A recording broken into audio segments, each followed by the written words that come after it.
and welcome to the Institute of Divine Metaphysical Research. My name is Bruce Geller, and I'll be your moderator for this class. Now, this is a school, excuse me, and not a church, and neither are we affiliated with any religious organization. This school is a nonprofit, non-denominational, religious and scientific research organization, excuse me, which is dedicated to showing proof of the existence of Yahweh our Elohim and the operation of his eternal purpose, pattern, and plan, operating throughout eternity and to this present day.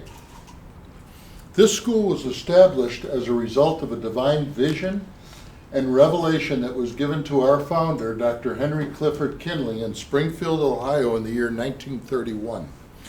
We were incorporated in the state of California in the year 1958. We presently hold classes throughout the United States and in various other countries. The Oceanside branch was established in the year 1994. This time I'd like to introduce to you the Dean of the Oceanside branch, Dr. Dennis Volpe, and our President, Dr. Carl Emler. Now, in this school, we use the true, correct, and original name and title for the Father, the Word or Son, and the Holy Spirit, which are contained in the original Hebrew text. The true name of our Heavenly Father is Yahweh. It has been improperly substituted by Lord. The true title of the Word or Son is Elohim. It has been improperly substituted by God. And the true name of the Holy Spirit, manifested in or out of a physical body, is Yahshua. It has been erroneously substituted as Jesus. Lord and God are titles, they are not names. And the Apostle Paul, filled with the Holy Spirit, tells us in 1 Corinthians 8 and 5 that there are Lords many and Gods many. But we now know that each Lord must have a name and each God must have a name also. Elohim is a title, but unlike the titles of Lord and God, Elohim is a divine title, which means that Elohim is the title that our Creator has chosen for himself. Jesus is a name, but it is an erroneous name, and upon a minor investigation on your part into a dictionary or encyclopedia would prove that neither the Hebrew, the Greek, nor the Latin languages have any characters or letters in their alphabet that would produce the sound that is made by this letter J. Neither was there a letter J in the English language until some 1400 years after the death of the Messiah, which would make such names as Jesus and Jehovah impossible renderings for the true name of our Father and his Son. Christ is a title just like Lord and God. Yahweh, our Heavenly Father, is pure spirit, and in this state he is incomprehensible and inscrutable. He is the ultimate source, substance, the limits and the bounds of all things. Now, we have Yahweh symbolized on this chart as a cloud. Yahweh is not a cloud. He merely chose a cloud to symbolize himself, because a cloud has no particular or descriptive shape and form, and we have drawn this cloud all around the edges of this chart so that everything that's on the chart is within the cloud. In like manner, everything in the universe abides within the pure spirit state of Yahweh. Yahweh, knowing that mankind could not perceive of him in his pure spirit state, he took on shape and form right within himself as Yahweh Elohim. This is the Word or Son, a superincorporeal being. That means having the shape and form of a man, but without flesh and blood. And this form can only be seen in divine visions and understood only in divine revelations. Later on, this self-same spirit manifested himself in a physical body and walked the earth plane as Yahshua the Messiah, who the whole world calls Jesus Christ. There is only one name that is given unto our salvation, and we must know that name. So a simple yet intelligent question that we should ask ourselves is, what did they call this man during the time that he walked the earth plane? A further understanding of this name and title may be had by reading the preface to the Holy Name Bible. Also in this school, we teach by the divine pattern of the universe. And it's called the divine pattern because it's Yahweh's pattern. After Yahweh, Elohim, led the children of Israel out of the land of Egypt, he called Moses atop Mount Sinai and showed him this threefold intangible tabernacle in a vision. Yahweh Elohim later instructed Moses to build a physical tabernacle in the wilderness, just like the intangible one that he had seen on Mount Sinai.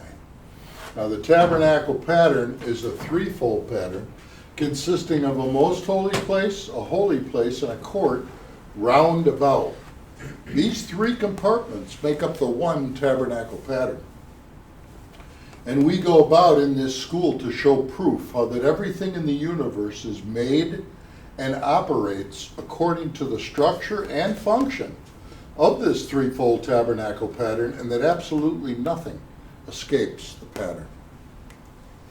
Now, the 10 primary constitutional objectives or aims of the Institute are as follows. First is to help you find and know Yahweh our Elohim as he really is and actually exists. Second is to form a nucleus of universal brotherhood of humanity in Yahshua the Messiah, without distinction of race, nationality, creed, sex, caste, or color. Third is to investigate the unexplained spirit law or so-called law of nature and the powers latent in man. Fourth is to encourage and promote the study of the scriptures, comparative religion, psychology, philosophy, and modern practical and occult science. Fifth is to extirpate current superstition, skepticism, and ignorance. Sixth is to learn, know, and understand the operation of Yahweh's eternal purpose through the dispensations and ages. Seventh is to discern and avoid being deceived by Lucifer, the serpent, the devil, the dragon, or Satan and his demons, operating the mystery of iniquity on earth through the dispensations of time. Eighth is to earnestly contend for the common salvation and faith which was once delivered unto the sons or children of Yahweh. Ninth is to make known that Yahweh from the beginning ordained that there is no other name given among men whereby man can be saved, saving the name of Yahshua the Messiah. 10th is to inherit eternal life now in the kingdom of Yahshua the Messiah with the hope of immortal glorification in the new earth state. Our watchword is peace and our slogan is speak the truth. We'll begin this evening with a prayer by Carl Emler. We'll have a scripture which will be Psalms, the 32nd chapter, to be read by Jerry.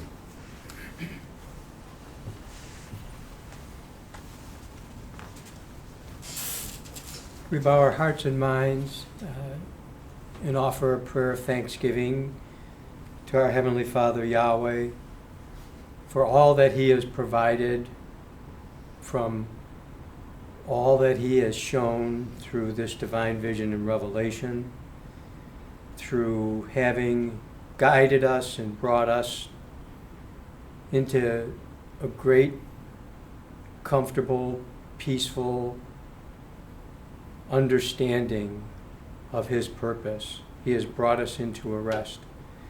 In Yahshua, hallelujah. Hallelujah.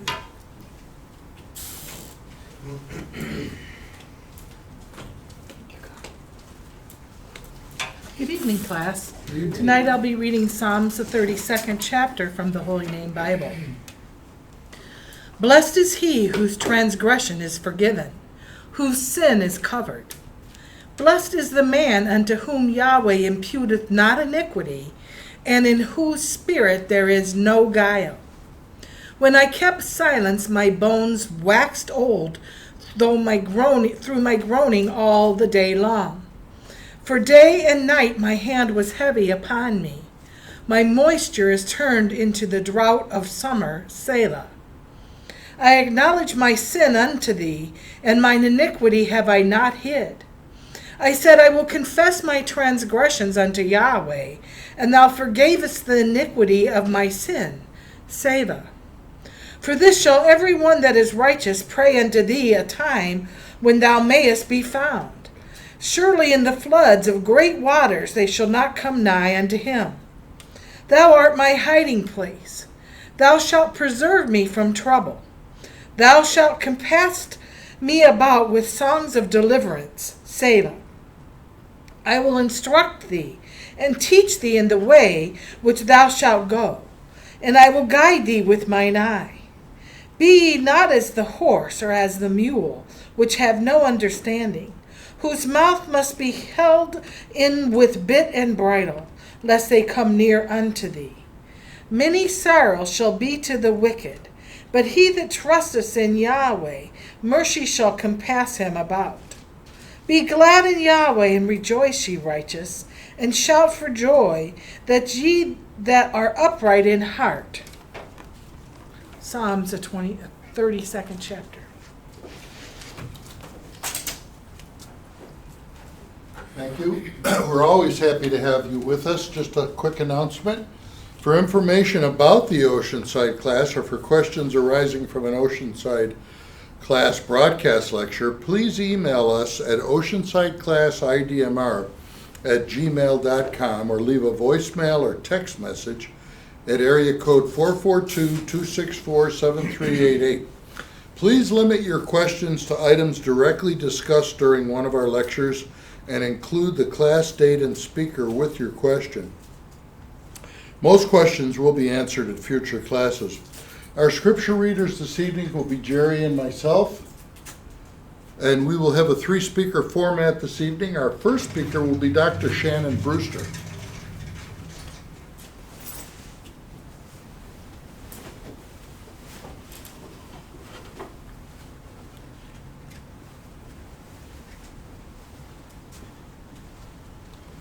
Good evening, class. Good evening, Shannon. Happy to be in class this evening, and I'm always happy to have an opportunity to have something to say about this teaching. And we wouldn't have anything to say or anything to talk about if it weren't for Yahweh being merciful and revealing himself at the end of this age to a man by the name of Dr. Henry Clifford Kinley, who came to us in the early 1930s. 31 he had the vision, and he said that he had a divine vision and revelation straight from the Creator, and he told us not to believe him because he said that, but to make him prove it until we were satisfied.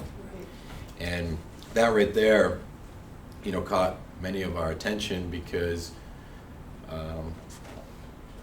you generally don't hear anyone talking about proving the existence of God. Most people believe that God is something that you just blindly, believe in, and that you don't really get proof. Maybe the proof is something that you're given when you actually see for yourself, so to speak, when you die. And the idea that you could actually know beyond a shadow of a doubt that Yahweh is real, and that you could not just know that he's real, but understand something about him to the extent that you would have a profound knowledge and understanding of his eternal purpose, and as Dr. Kinley put it, his purpose, his pattern, and his plan operating down through the ages and the dispensations and truly throughout eternity. And Dr. Kinley spent the next 45 years of his life dedicated to getting across to the world the things that he said that he saw in that panoramic divine vision and revelation.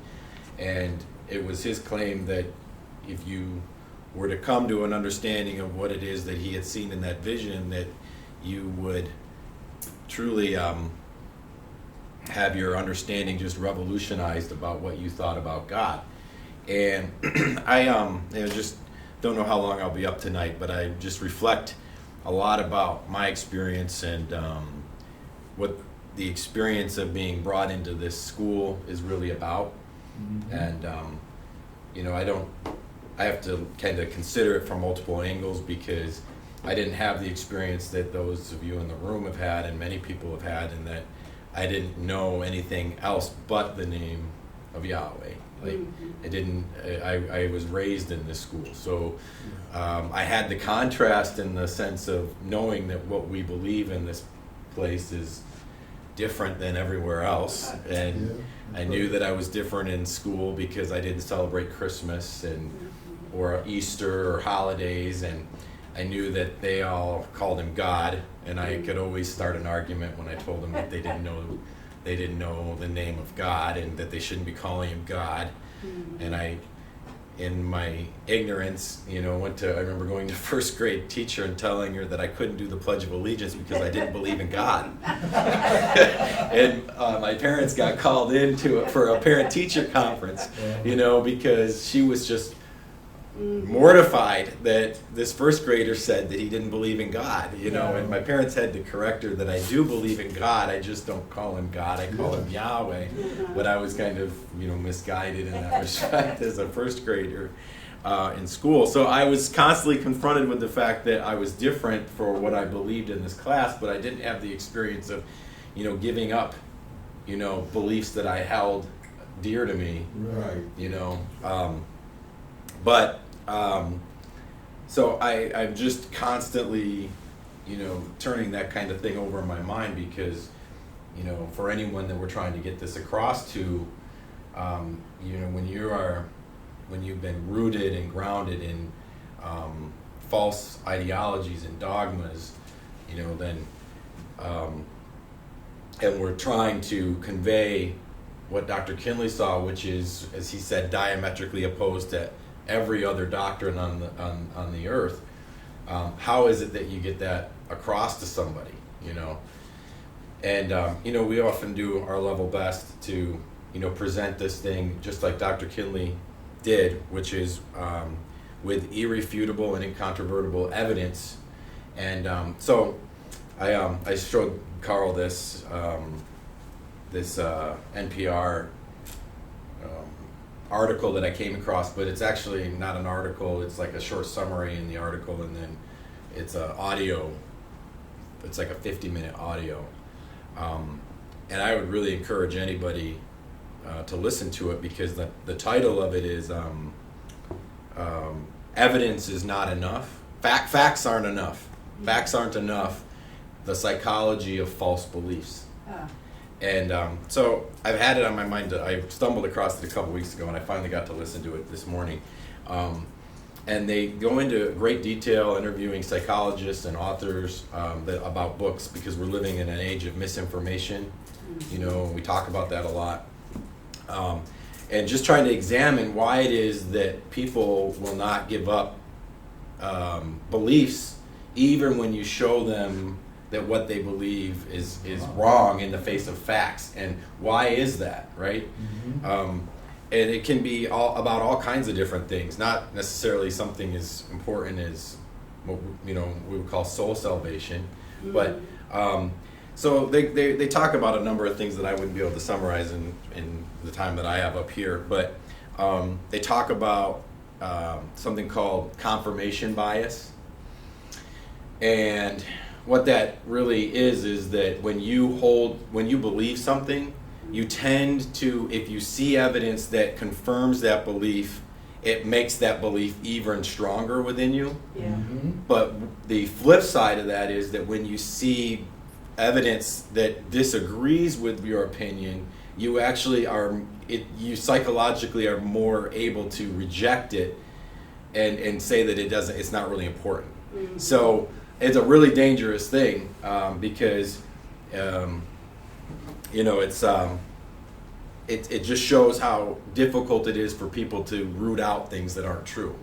And they go through some really, I sent it via email before I got up, so Jerry says she put it on Facebook. Really encourage anyone to listen to this because the article is just a short snippet. But it starts out with a woman, and now the other side of this is that we tend to believe things, and this was really fascinating to me, is the way they broke this down, is that we tend to they actually went as far as saying like 99.3% of the things that we know, we don't directly know. Like if someone were to ask you the evidence to give me the evidence that causes you to believe that the sun that is the center of the solar system. Most people could not articulate what that evidence is. They've never gone out and looked for it. They believe that because people that they know and trust told them that that's the way it is. And for the most part, 99% of people, the 99% of the things we believe those things because the people around us believe those things. Yeah. Yeah. And it's really fascinating when you think about it because, and they said this is a really efficient thing. It's called social trust. And the only way we've gotten to, as they put it, where we are as a species is that we have evolved to, I'm using their words, we have evolved to have this thing called social trust and social learning. No other species has it the way we have it. And it allows us to amass a working knowledge of the world that's really more than we would have if we went out and directly researched and had evidence for every fact that we believe in our lives. Right. So it's actually a really efficient thing, but then they break down how it's a really inefficient thing when it comes to false ideologies and false beliefs, because we will tend to believe things if they're put into our consciousness through people that we trust.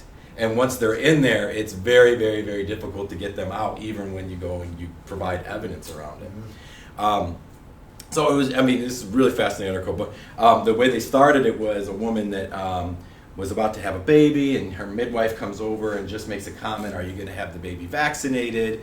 And then she was like, well, I had never really thought about it. And then the midwife tells her that tells her a story about how this kid had a vaccination, and then literally overnight they had autism. And so she went out and got on Facebook and found a bunch of people on Facebook talking about this. And she connected to this community that she now identified with, and they all started reinforcing the belief that vaccines were bad. And she found herself within, a matter of weeks being very stern, very anti-vaccination. She hadn't done any research for herself. She had just plugged into this community and then started to believe this. And she had no evidence for it, and then talked about how that she even, when she saw evidence or heard about, news stories that said that there is no connection to autism and vaccines, she was saying, well, that it just can't be true, and she would never bother to check it out. Then they went back into history, and they started talking about things that we now know just are certain facts, right? That and they gave an example of this woman, Mary, I can't remember her name now, Mary something. This was several hundred years ago. She was British, and she was a part of elite British society, and she spent some time in Turkey. And when she was in Turkey, she learned about this practice called, I think it's velation or something. I wish I could remember the name. But what they were doing in Turkey, they would go to these bathhouses. And in the bathhouses, I don't know if the bathhouses are connected to this. She got really into the Turkish baths. I remember that was part of the article. And there's a point to all this. So she learned, I think it's called velation. And what they were doing in Turkey was they were practicing a rudimentary form of vaccination by getting together, and they would take someone that had smallpox, and they would extract the pus from the smallpox, and they would scratch themselves, and they would put the pus on the scratch. Wow. And what they would end up with is a very mild form of smallpox, but then they would be immune to smallpox. Mm-hmm. And they found that even though a very small fraction of people would get sick enough to die, it totally outweighed the damage there, because many people, they had a much lower death rate for smallpox in Turkey. So she learns about, this is hundreds of years ago, so she learns about this, and she tries to go back to Britain and bring this to Britain.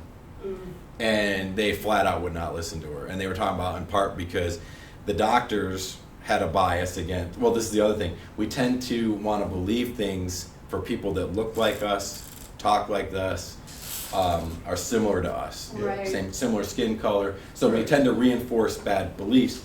But because she was a woman and because she wasn't a doctor, the doctors just laughed her out. I mean, like, wouldn't even consider what she had to say. Even though she had all of this evidence to prove that in Turkey this was working, and they had much lower rate of smallpox and death by smallpox in Turkey, and it took decades, they said, to change the minds of these doctors. And the only way it really changed was she convinced one of the princess in Britain to do it with her kids, and then people not on evidence. People that liked this princess started doing it because they wanted to be like her. It had nothing to do with the evidence itself. So anyway, the psychology of the fact that people generally don't really want to know the truth. They want to fit into a community. You know, they want to be a part of something.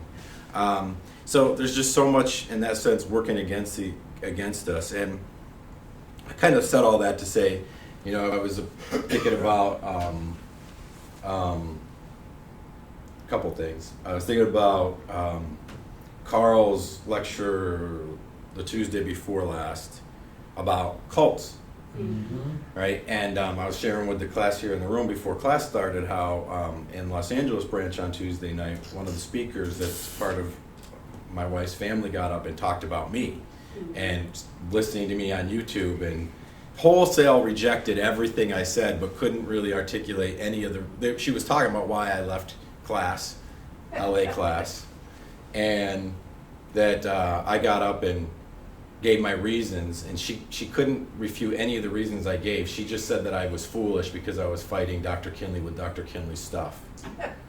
I'm like, you didn't really say anything there, you know?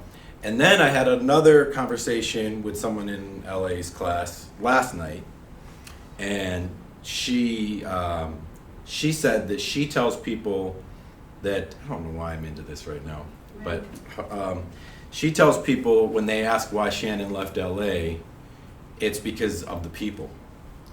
And she had said that to me before, and I tried to correct her, but I wasn't stern about it, you know. And then this morning I got up and I stumbled on this blog that this former Mormon wrote about his experience leaving Mormonism. And how difficult it was to leave Mormonism because Mormonism, he was raised in Mormonism, but Mormonism made his life easy because his whole life was just dictated to him. He didn't have to think about who his friends would be. He didn't have to think about what he was going to eat, where he was going to get married, where he was going to live. Everything was just given to him, and he was just carrying that out. And he was talking about how difficult it is to walk away and move. You have a very structured, rigid life that's very comfortable because they tell you what to think. And to leave that, he had to enter a world where he knew he didn't know where he was going, you know. And it was really an interesting blog. It was kind of short.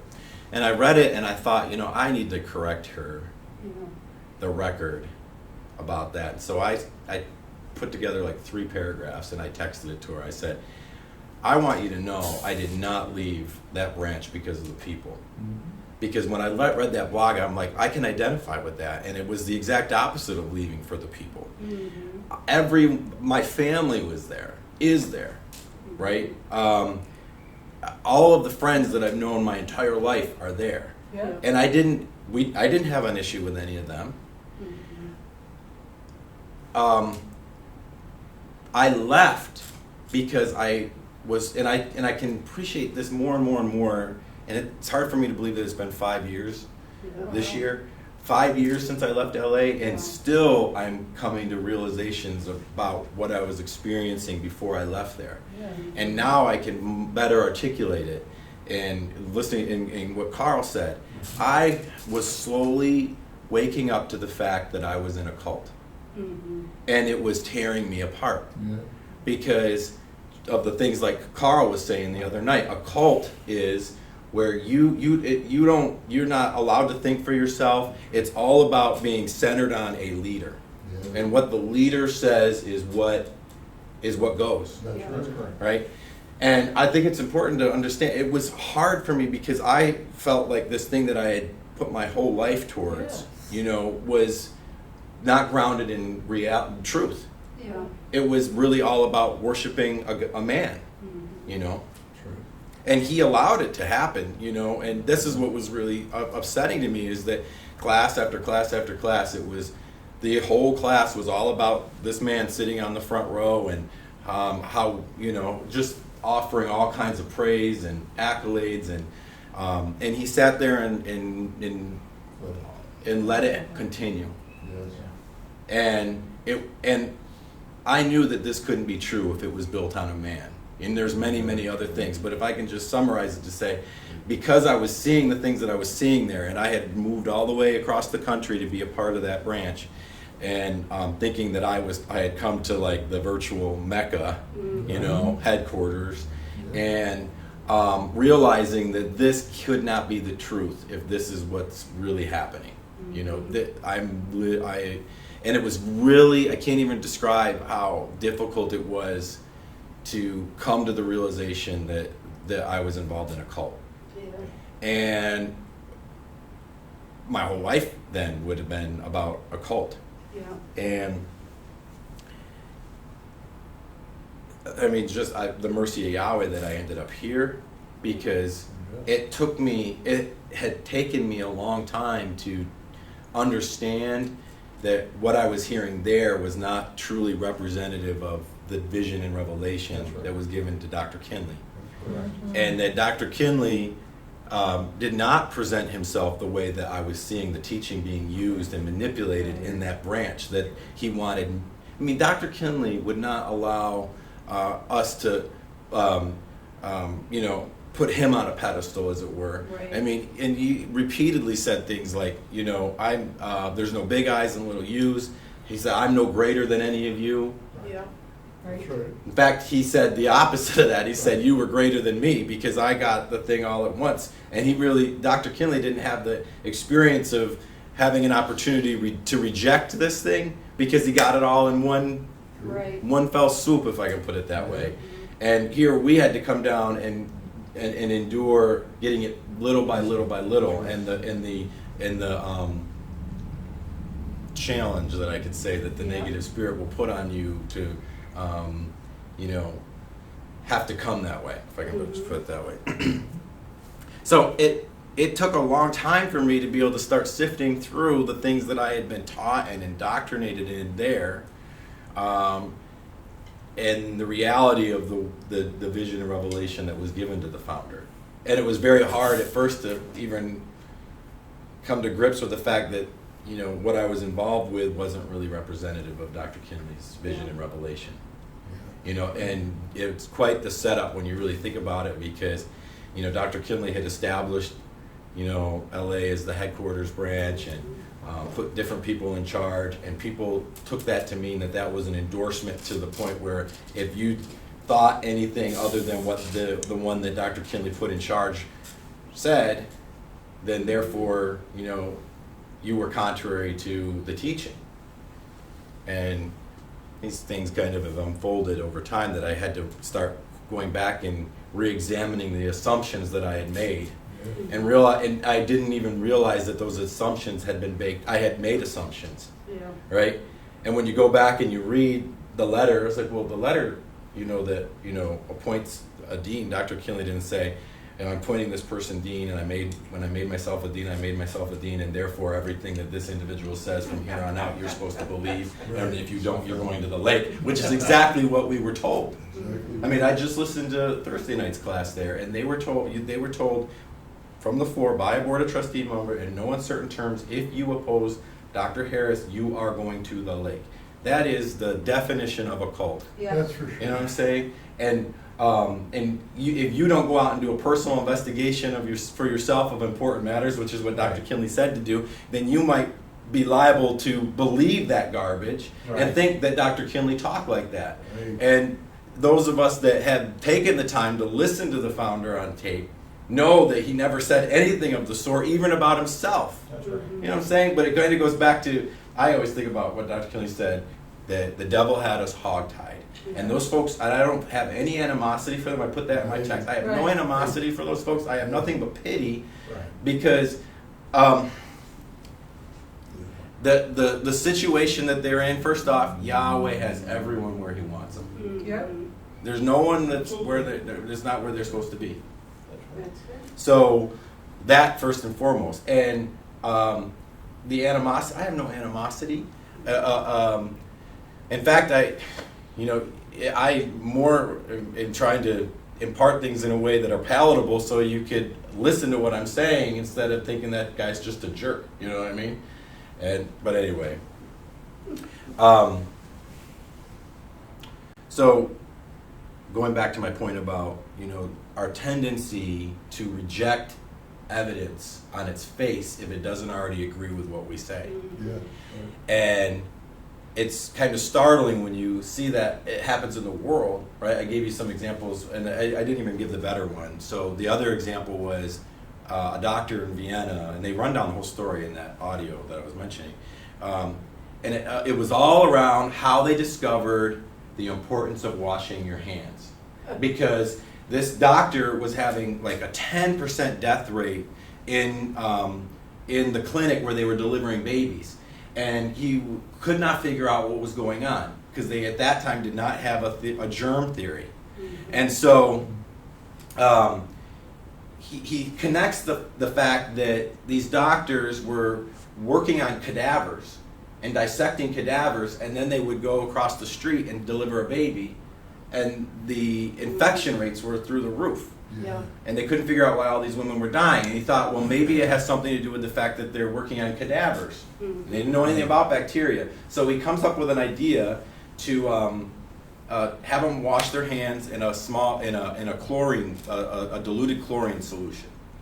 And they talk about how the doctors were just appalled that he would insinuate that their hands were dirty because we're gentlemen. That was what they said in the article. We're gentlemen. We don't Yeah. have dirty hands. Right. So they resisted him and fought him giving this direction to wash their hands.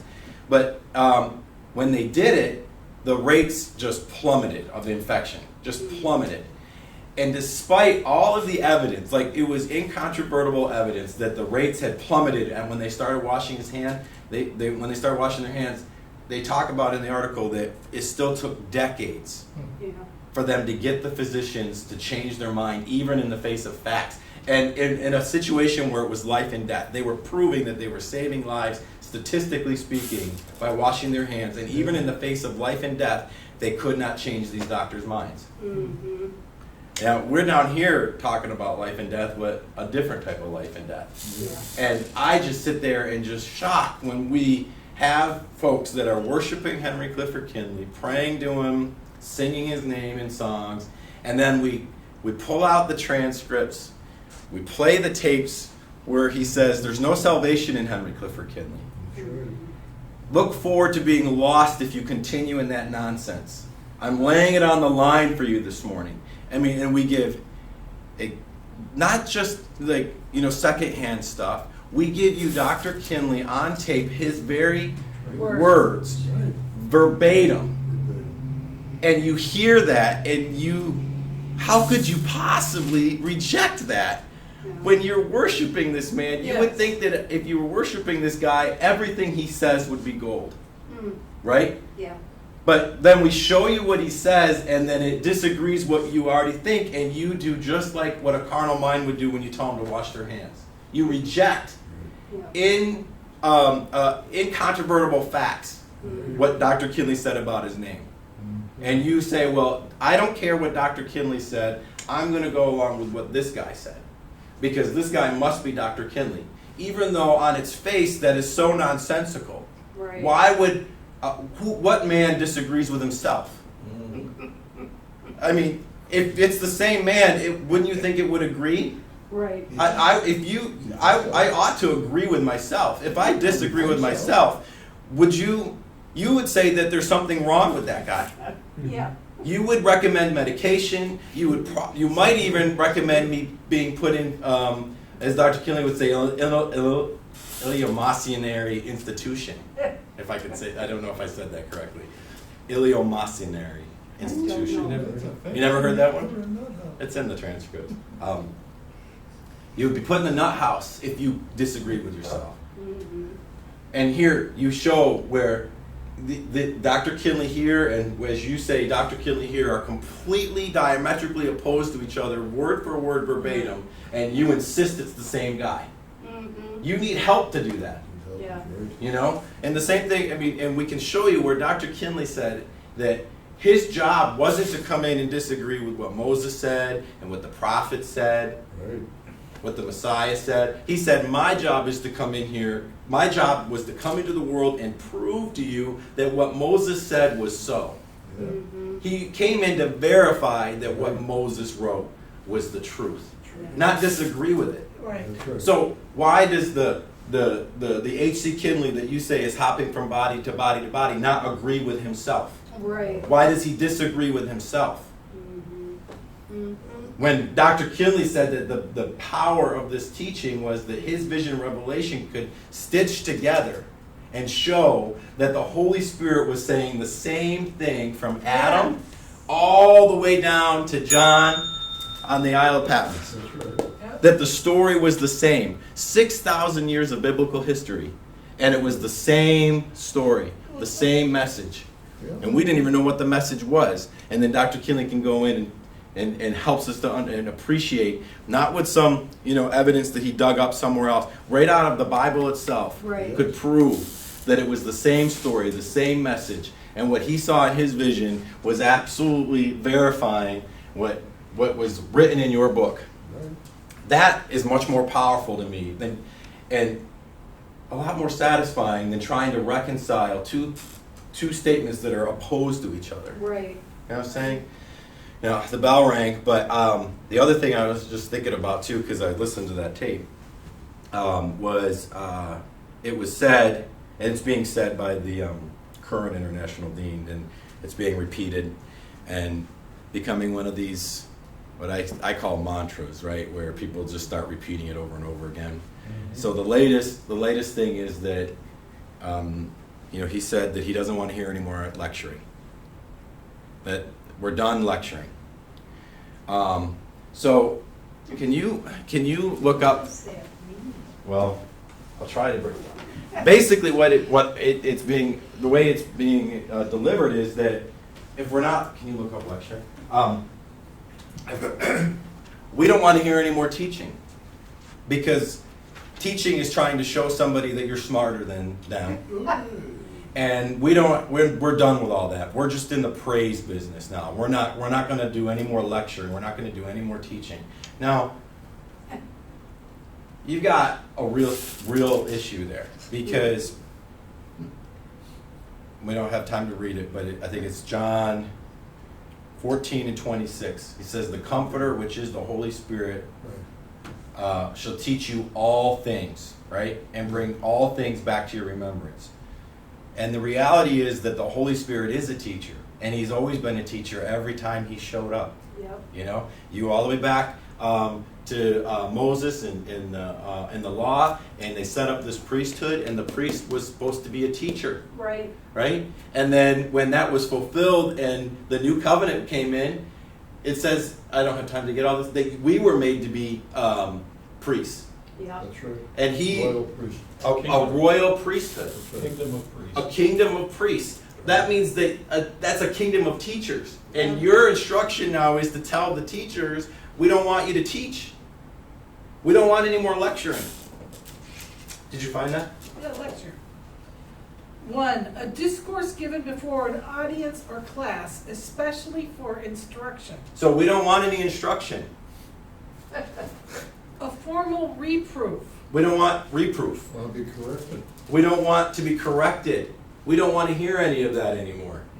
And if you go into Hebrews, the 8th, is it the 10th chapter? He says, if you don't take chastisement or if you don't take correction, Yeah. then you're a bastard and not a son. Right. Right? And Peter talks about how that the scriptures are there for reproof. Yes, right. Right? That's what they're there for. Now, do you have more? Do you have any synonyms of that? It says Middle English act of reading. Uh-huh. The Webster doesn't give synonyms? No, not that I'm seeing. Oh, when I looked it up on dictionary.com, they said that the synonyms for lecturing is to teach. To teach. Yeah. Right? So we're saying, I mean, you're gonna explicitly say that we're gonna come down to the school and we don't want anyone to teach. Yeah. That's a mind-blowing thing. You know, and I think also it picks up preach. It picks up preach in the dictionary.com synonym too. We don't want to hear any preaching. Yeah.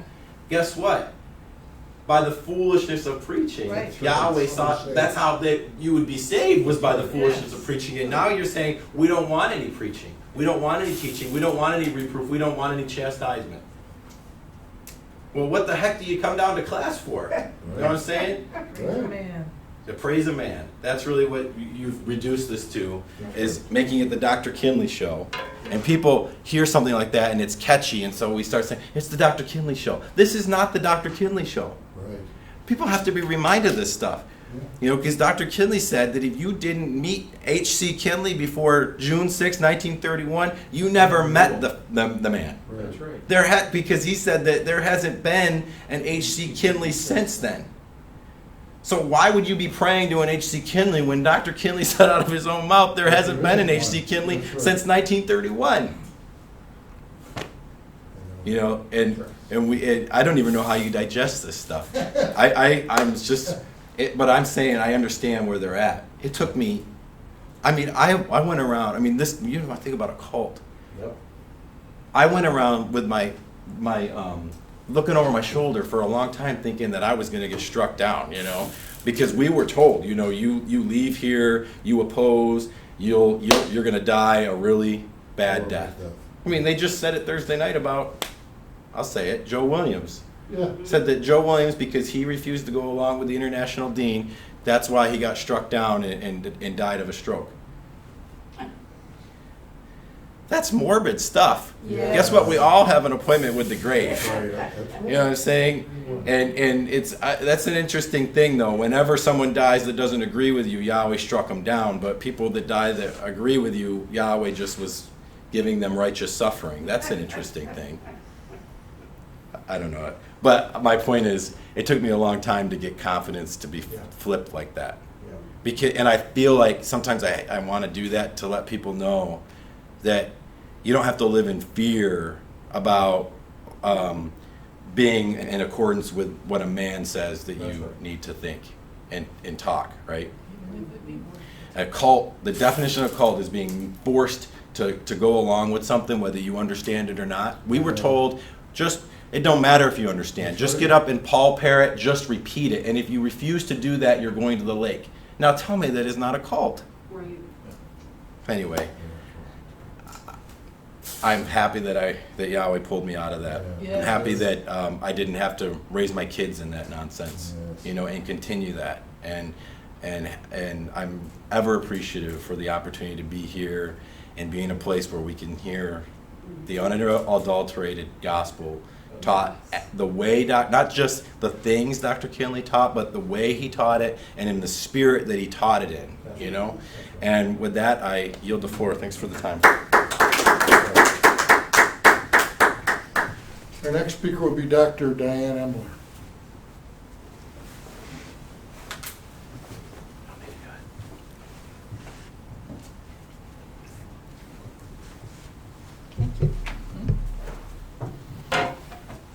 Good evening, everyone.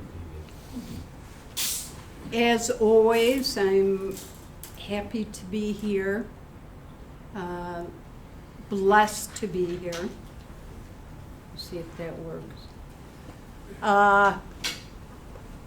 You know, it's interesting. I was watching something on TV this afternoon, and it was one of these talk shows, and they had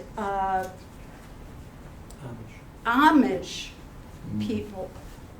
And the first gentleman, I'm just going to say his name was Levi, and he had written a book, kind of a tell-all book on the Amish. And so he was there, and then there was another gentleman there who was upset that he had this Levi guy had written this book. So, and then eventually a woman came out. So the strange thing about it was this, is that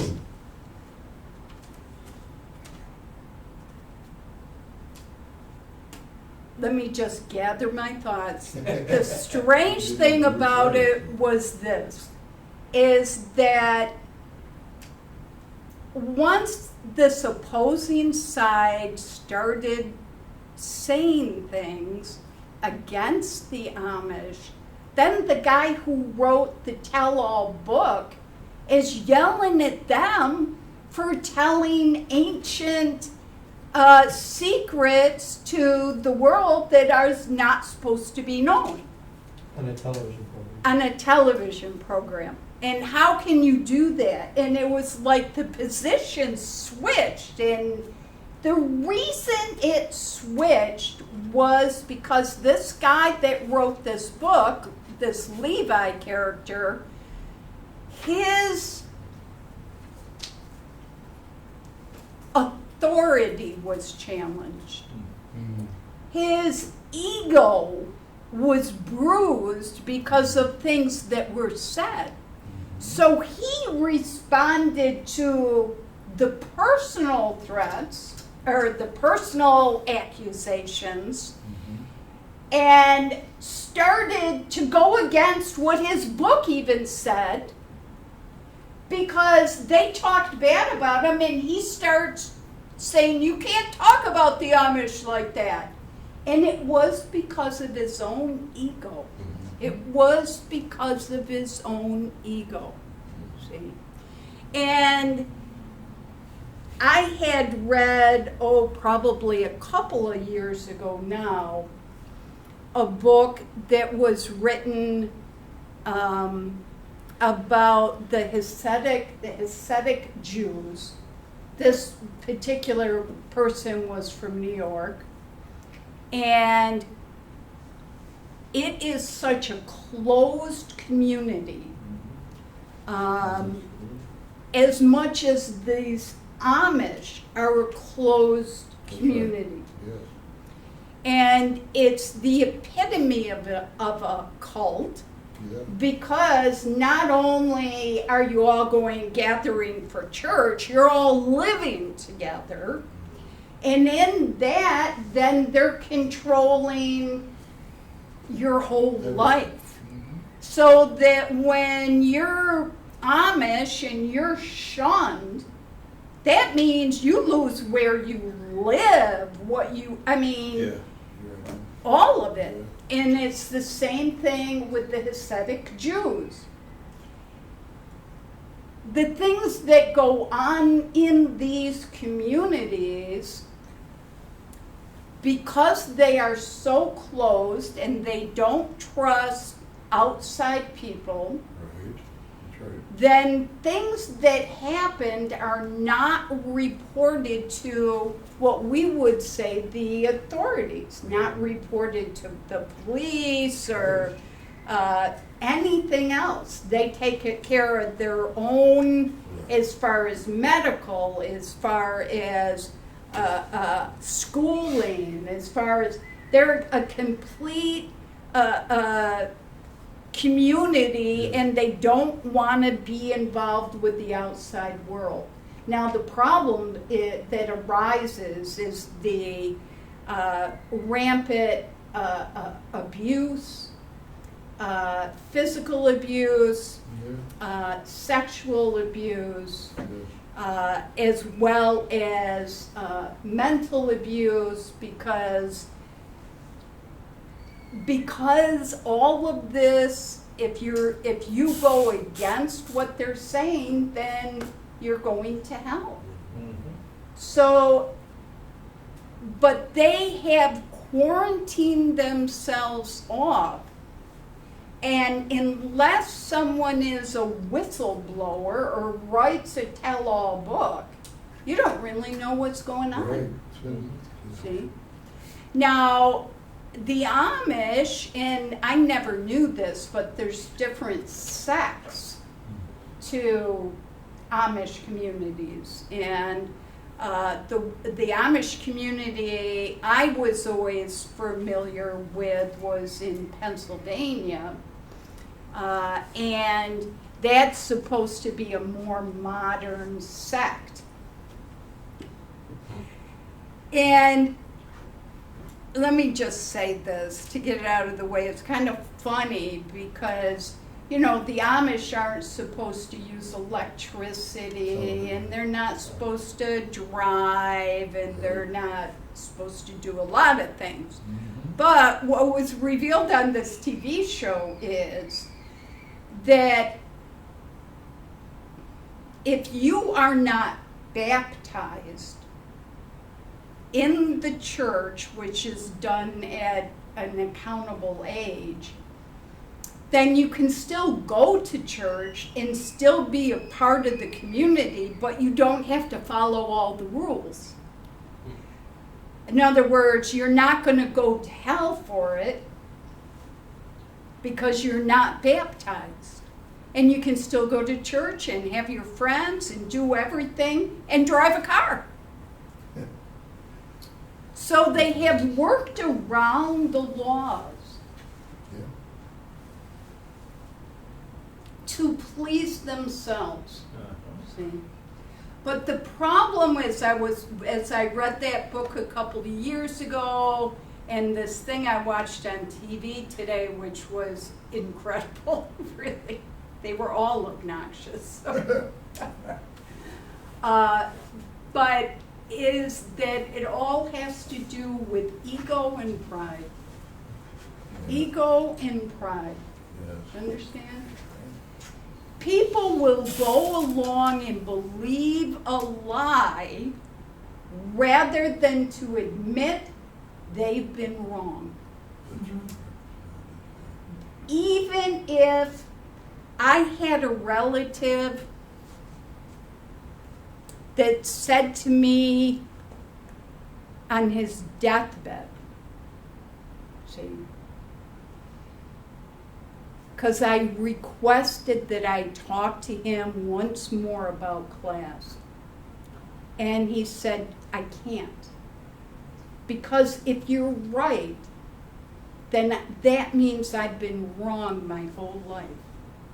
And he could never make that jump, do you understand? To see the value in letting go of your pride and what you thought your life was all about and going with the truth. See? And this was someone who very much believed in God. See? Yet and still could not let go of the pride. Could not let go. And so they chose to believe a lie. Yeah. See? And you've got that going on in every aspect of society today. See? You've got the Roman Catholic Church, which was the first Christian organization. See? And I forget, a few hundred years after the death of the Messiah, the Roman Catholic Church comes into existence. And initially, if you've ever read about the beginnings of the Christian church, one of the reasons they even held the Council of Nicene is because all of the Christians were killing each other because of all of the arguments about what the Bible was saying. So then it was, what's his name, the king that did, Emperor Constantine? Constantine, thank you. Constantine decided all of this, if I'm going to be a part of this religion, this all has to stop.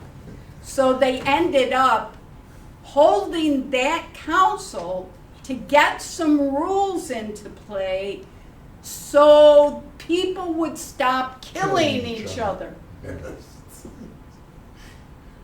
And it really didn't make any difference to Constantine whether or not anything they laid down as law was accurate or not. That really was not the point. The point was to make it a law. And if you're a Christian, you have to follow this law. You understand? Yeah. And following that law, see, in other words, the Trinity, as it stands today, for you to be a Christian, whether it's a Catholic or the umpteen number of Protestant sects, see, no matter, for you to be Christian, you have to believe in the Trinity, Yes. see. Right. And that goes all the way back to the Council of Nicaea. And that was set up so people would stop killing each other. And Constantine, who's been given this great credit for all of this stuff, just wanted his kingdom at peace, make a law and make them follow it. That was his whole thing. And so they came up with the Trinity. See? Now, the Jews already knew, because when you walk into a door, what do they call it? Mezuzah? The mezuzah, see? Every mezuzah has the same scripture in it. Deuteronomy 6 and 4. That's right. That's what they just- God The Lord our the God Lord is is one Lord. is one Lord, or is a unity. And that's what they've got in all of those mezuzahs. See? So they knew that God was one. And yet, when it translated over to Constantine and his beliefs, Mm-hmm. see, they pushed that aside because all of Christendom came out of the Hebrew teachings. It just keeps going back and back and back. And I don't want to give a history lesson, but I want you to appreciate that these things that people hold as sacred were never even sacred and weren't set up to be sacred. See? It was set up so there'd be laws that the church could make people follow, and if they didn't, they would cast them out of the church, and casting them out of the church meant they went to hell. If you are the only true religion, which the Roman Catholic Church believes, That's right. if you're the only true religion and you go against us, where else is there to go? There you go. See?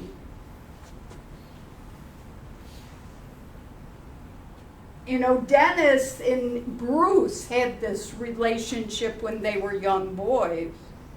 And Dennis, of course, was taught at church that unless you were Catholic, you were going to go to hell. See? And I just want to throw this in. When my mother was a young girl, she had a best friend who suddenly came over one day and told her she couldn't be friends anymore. And the reason was because my mother was Protestant and this young girl was Catholic. And that was it. Line drawn, you're going to hell. And if the Roman Catholics could have a closed society, I think they would. Yeah, Because that's more control over the people. right. See? Now, the whole aspect of the Trinity being, well, let me say this. I'm sorry. The Roman Catholics who believe that they are the only true religion. See? Now, what's the purpose of religion anyways? You know, every Christmas we hear, peace on earth, goodwill to men, Yeah. right? Merry Christmas. Okay? They purport to the world that they are the representatives of God, and that the Son of God, Jesus as they call him, that the Son of God came to set up their religion, is what they really, because Peter went along with it, and then Peter, of course, started the Roman Catholic Church. That's their story. That's right, that's their story. But to be in religion is supposed to represent a supreme being. Mm-hmm. See? And they're always talking about peace, and they're always talking about charity, and they're always talking about be kind to your fellow man, and they're always talking about turn the other cheek. Sure. And that goes on and on and on and on. Now I have a question. Has it worked? Take a look at the world. Just take a little look at the world. I'm saying that if that was truly God's church, then God really doesn't know what he's doing. Because the world is not peaceful, and the world is full of crime and hatred, and Carl is constantly on me because I'll see something on the news and it just breaks my heart. And he'll always have to remind me, this is the way it is. And I go, I know, but geez, how can people I know. do that to I know. other people? I know. It's just incredible to me. Yes. But if they were correct, if Roman Catholicism is the correct religion, then the world would be a peaceful place. Yeah, There would be joy. yeah. There would be brotherhood if they were the right ones. Sure. But for all of these thousands of years, we're the right religion. Jesus came to bring peace on earth, and they got nothing but wars and chaos and starvation and all the rest of it. So the Roman Catholic Church has not done the job. Because they're talking about bringing peace on earth. Now that is not what Yahshua said. See? I'm not sure where it is. Matthew 10. Is it? Okay. You're good. I think it's 10:10 or somewhere in that Yeah. neighborhood.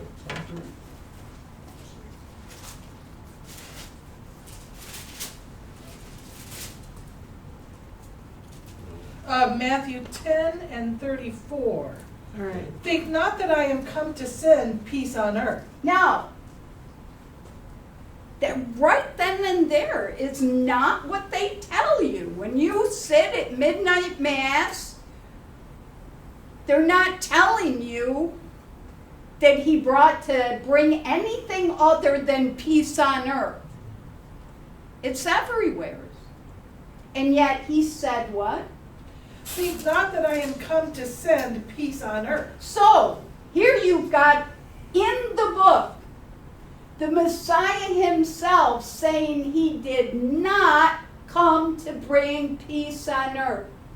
Then you got the Catholics over here and all the Protestants going, oh, Jesus came and was born to bring peace on earth.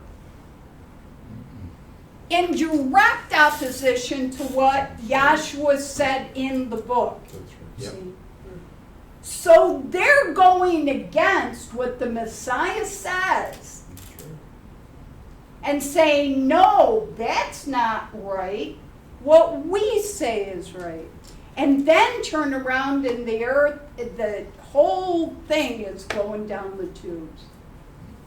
I mean, they can't even respect the planet, let alone another person. See? So that's proof positive to me that it's not the right way. Because if it was the right way, we wouldn't be in this boat. Yep. See? Now, finish what you're reading, and we'll do this little piece on earth. Oh, sorry. Think not that I am come to send peace on earth. I came not to send peace, but a sword. He goes, I have not come to send peace, but a sword. Do you have more there? Oh, yeah. For I am come to set a man at variance against his father. No, I've come to set a man against his father. Read. And the daughter against her mother. Daughter against the mother. And the Read. daughter-in-law against her mother-in-law. Read. And a man's foes shall be they of his own household. He that loveth father or mother more than me is not worthy of me. Now, my point is, he came to bring variance between people. See? And I dare say that Dr. Kinley, when he set up this school after receiving the divine vision revelation, set variance amongst many against our own families. Some of that was our stupid fault, but you could always go back and re-explain. I had to. But none of my physical family is in class. Not a one. And as much as I try to talk about it, they don't want to hear about it. See? All the kids want to know is if, are we getting presents? See? Well, now they're old enough, I don't send anything anywhere as close to that time of year. So whenever, I'll get some cards together and send them some, but not then. See? So what was it about bringing peace on earth? See? The question you need to ask is that peace is really, in that sense, should be a noun. Because the peace that came to earth was Yahshua. He didn't come to bring what the world thinks peace is, see? But he came, you understand, he was peace. That's right. And he came on earth, not to bring people together. He started an uproar in Jerusalem. First there's John out there baptizing people and they're repenting, and then Yahshua comes along, and all the priests and whomever, the authorities, were all after him. I'm sure the people were arguing back and forth as to what was correct. Do you understand? So he didn't bring our idea of peace. See? I came of age in the 60s, you know, and it's like, peace, man. Well, there's a reason why we were so laid back anyway, so, peace, man. See? But it's, the peace that came was Yahshua. And they cannot see past the words on a page. We hold that book in our laps, and it's filled with words, see? And the stories, many of them are painted up here, see? And the whole world is out there with a mind that can only understand physical things. And they're reading words and reading words and reading words, and they can't see that there's something behind that. There's a motivation. There's a reason. Romans 1:19 and 20 says that the invisible things of Yahweh, because he's spirit, see, are clearly seen by the things that are made. Well, that book on your lap is something that was made, and it was written, but that book is trying to show you something spiritual or something divine. See? But all they can do is read the words on a page because they're blinded by the physical or by the flesh, just blinded by it. Understand? Now,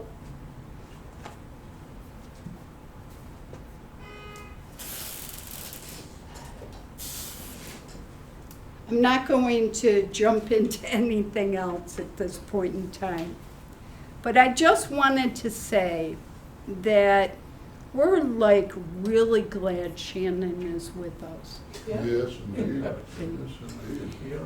And to be honest with you, that lecture that he gave, where he explained why he left the LA class, I sat right over here and cried. Yep. And the reason I cried was not because I heard something new or something unexpected that was said or done.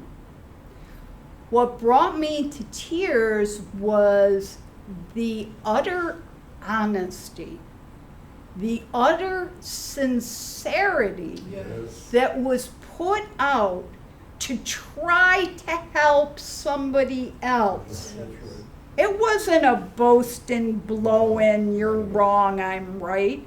This was pleading for people he'd known his whole life to stop and think about what they were saying and think about what they're doing, and can you put these things together and Right. see how they're contradicting each other. And they can't see beyond the words on a page. They took it as an affront. Yeah, I never saw it that way, never. ever. Neither. Even his demeanor wasn't, I mean, come on. See? And if they don't want sincerity and truth and the desire to help others, then we'll take it. See? And we're just as happy as we can Yeah. be. Which brings me to another point. We're sitting in this room with barely a handful of people. They have all kinds of money up there in LA. They've got this beautiful room. They have hundreds of members. Understand? Everyone comes dressed, and I mean, the choirs are wonderful. All of this is happening. Why are they worried about us? This little handful of people? Why would you even sneeze at us? Why would you take a breath out of your mouth about us? Yeah. If it weren't true in some way, if it didn't strike a chord somehow, Yep. you understand? Yeah. Because we're no threat to them physically, so, see? But Dr. Kinley always said, you know, the truth will stand on its own. And just by us preaching this vision and revelation, the way that Dr. Kinley taught us, see, teaching it that way has an effect not only on the IDMR, but the whole world. Yes. And it's hard for us to see our effect, but it has already happened. See? Because we're the ones sitting over here going, hey, the whole world's drowning and gasping for breath. And all we're doing is trying to give them a hand up. And they don't want to take it because it's not the right hand. So, with that, thank you for your time. And our last speaker this evening will be the Dean of the Oceanside Branch, Dr. Dennis Foley.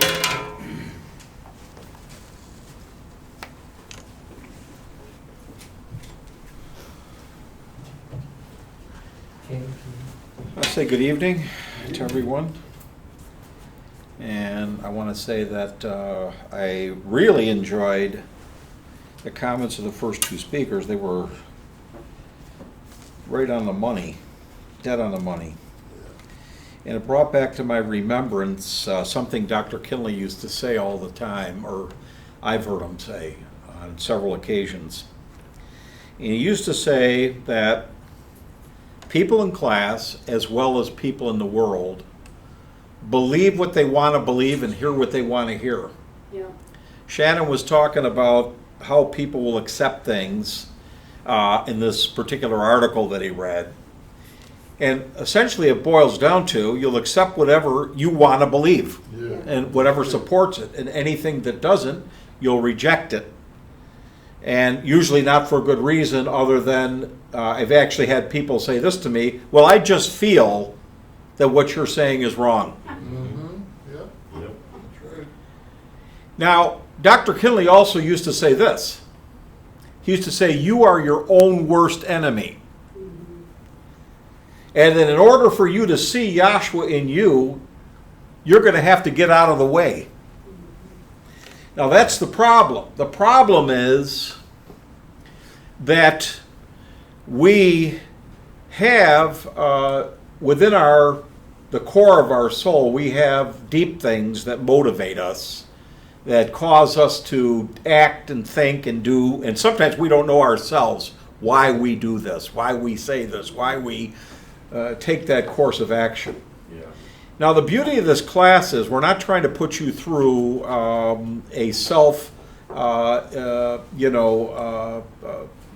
therapy session. Yeah, that's right. But the beauty is this teaching takes root in you. And I mean by that the things that are said, and I want to refer to another point that Shannon also made, the things that you are taught. Yeah. The purpose of the teaching is to root down in the core of your heart and thoughts the words and understanding and knowledge of your Creator. As he said over there in Ezekiel, or I believe it was Ezekiel 36, he said, I will put a new heart in you and a new spirit. He said, and you will keep his judgments. Mm-hmm. Now, judgments are the way that Yahweh looks at things, or the way he decides things or discerns. And whenever you're going to do introspection of yourself, all you have to do is ask yourself, when you have an idea or a thought or a feeling, is that the way Yahshua looks at it? Mm-hmm. And if you say yes, where's your witnesses? I'm talking about right within yourself. You don't have to verbalize, get on a microphone, put a camera up, and start running charts. All you got to do is ask yourself, how do I back that up? Now, I'm saying this because we have obviously, and I'll use within our own organization, and I'm going to use two main factions, okay? Because actually, there's more than two factions in this organization. There are camps within camps. But both sides are saying that what they have is the truth. Right. Both sides believe that Yahweh, or I'll be more specific, Yahshua, is guiding them and is in their corner, if you will. The question is, what's the evidence that supports that attitude or that idea? Right. And it can't be evidence based on how you feel. Dr. Kinley was clear about this. He said, if anybody can come down here and prove what I'm saying wrong out of the scriptures, he said, we'll close the school down and I'll follow after you.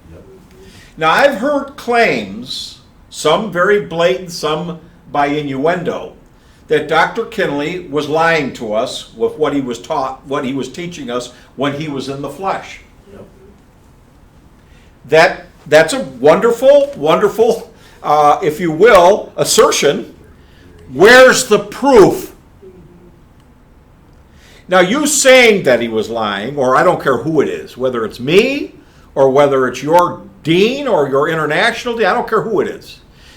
Making the statement that Dr. Kinley was deceiving us requires that you are able to prove and show what he deceived us about. Yeah. Because I've made this claim, and I'll stick by it tonight. If you can prove us wrong out of the scriptures, we will follow after your doctrine. You want to end the conflict? You want to try to close down, stop the mouth of the lions, if you will, if you want to look at us that way? Then feed us. Feed us information. Feed us evidence. That's what we eat down here. Show us where what Dr. Kinley taught is wrong scripturally. Right. Now, Dr. Kinley was so bold, and I want to say this, that man was bold. He said, let's put together a mission and go around the world and present this teaching to the top theologians in the world and ask them to disprove what we're teaching. Not only did he go there in person, but he sent out the textbook, which was basically the work expressing the divine vision that was given to him by the Creator, and gave them ample opportunity to write in, come visit, whatever you want to do to show him where he was wrong. And Dr. Kinley used to stand on the floor in the 70s, and Carl, Diane, and Bruce, all of us knew the founder, and heard him lecture. Never once did he just say this, but he said it on numerous occasions. Nobody has ever successfully disproved this teaching out of the scriptures. That's right. And I make the same claim today. That's all there is to it. Now I want to say this about that too. Dr. Kinley used to say, rather than follow me, but accept whatever I say, because after all, I'm the one that had the vision revelation. To the contrary, he said, I want you to be independent of me. That's right. I want you to be able to stand on your own 2 feet and challenge the world to disprove you. Right. He said, now once you catch on to what I'm teaching down here, you'll be able to do that. Right. Once you catch on to how this works, he said, and you see what I'm talking about, you're going to die just that way. Yep. That's what he used to say. Yep. He was raising up ministers. Yes. He started this organization for the intent of training people by teaching and instruction to become ministers, to be able to go out and evangelize Right. and spread the gospel and not have to call him on the telephone, not have to in those days we didn't have the technology we have today. All right, get a reel-to-reel tape. Carl, how many times have you gone to a place and had set up a lecture and had the public come in and say, now listen, I'm going to play this reel for you. It's so stupid. Down here, we don't just teach what the founder taught. We show you what he taught, Right. Yep. along with teaching it. Now, these charts were painted to show the vision. And when we express how the pattern operates, how the plan of Yahweh's salvation operates using these charts, running it down through the scriptures, we're not just telling you what he saw in the vision, we're showing you how it works. Right. Now, the reason for that is, I don't know if anybody ever had this example, I've just thought of this. Has anybody ever heard or read an instructional manual of some sort of how to do something? Maybe you bought a machine and you want to learn, and you read the manual, you go, what are they talking about? And you're scratching. Yesterday, I was involved in flashing one of my my phones to bring up, I wanted to bring it up to a higher form of the operating system of Android. So I read about how to do this, and as I was reading it, it was not clear to me. It was not broken down to my pea-brain's way of seeing things. Right? And I tried to follow it step by step. Well, I had to go to several different places and hear different people explain things and piece it together. And it worked. Now, here's why I'm telling you that. You can't just always tell people this is the way Yahweh's proved. You have to show it to them. And how many times have people gone to YouTube to see how to fix something or how to do something? Because the visual effect of learning, not just hearing the words, but watching somebody do it, if they take the time to really slowly show you how they're doing it, that's when it all comes together. Hearing is not enough, you have to see as well. Yeah. You understand that? Yep. You need a vision and a revelation. Now what I want you to know is down here, we don't just tell you what Dr. Kinley taught, we show you how it works. So that what we say he's teaching, you see the actual breakdown in how to put this thing together, and that's the way it's going to become solid in your understanding, and you will be able then to go out and teach somebody else that, because now you see it.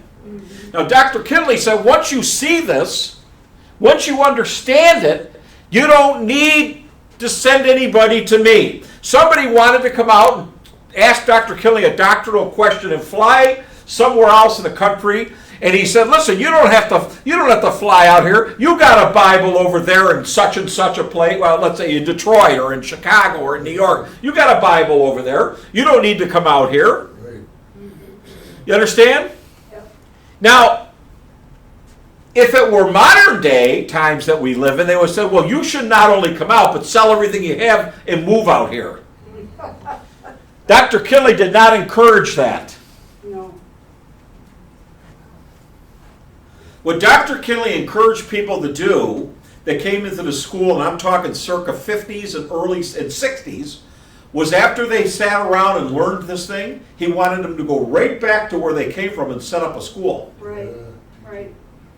Did you know that? Yep. The deans that went out from Los Angeles, most of them came into class in LA. Our dean in New York came out of the LA class. He came into class in Los Angeles and was there for 8 years before he moved back to New York. Dr. Kinley sent him back. He didn't want to leave LA. You follow? Yep. And then he sent out Dewey McCoy, and he sent out this one. He was sending people because he wanted this gospel to be, and look, he was a stickler on this, that this gospel must be preached in all the world for a witness, Yes. and then the end shall come.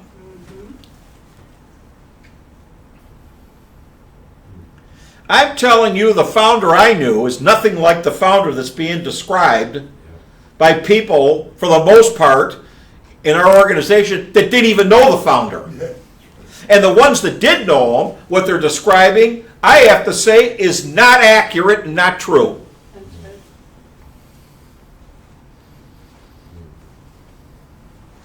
And I got to tell you this, there wasn't a lying bone in that man's body. Yep. How do you lie to somebody and deceive them by demanding of them that they get a witness and check you out and not believe him unless it's proven to your satisfaction? How do you deceive somebody that way? It seems to me, just from an intelligence standpoint, and I'm certainly no Einstein, But it seems to me, if you can get somebody to believe you or trust in you, and that's all they're going to do is take your word on it, that's the best way to mislead anyone. Because now, they're just taking it because you say it. Yeah. Now you can take them down a primrose path.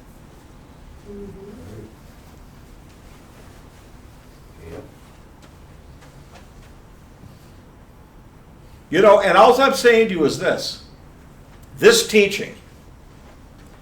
I want to go back over for a minute, and I want to work with that just for a minute. Go to Leviticus 10:8. Now, I also want somebody to find, Bruce, I want you to find where Yahweh told Israel that he was going to make them a kingdom. The priest? That's right. I think it's around Exodus, the 20th chapter, or Okay. somewhere in there. It might be the 20th, 18th, 19th chapter. Okay. Now, when Yahweh brought Israel up out of the land of Egypt here and delivered them from this land to bring them out here to the mountain, where he would speak in the covenant to them, and Yahweh was the one who set every position of every tribe. The tribe didn't say, I'm taking that spot. You understand that? They were told where to set up their camp. And they had a position around the tabernacle. Judah was supposed to be in the east, or I believe it was the east of the tabernacle where the sun rose. You understand it? Now there was one tribe, the position that they were given was to be in the tabernacle, and that was the Levites. Right, right. You understand? Now the Levites, Yahweh set them up to be what we're going to read about here. Now, first of all, go ahead. Did you find it in Exodus? Well, I've got everlasting priesthood. Would you like that? Where are you reading, first of all? I'm reading in Exodus 40. All right, hang on for 1 minute while I go back here.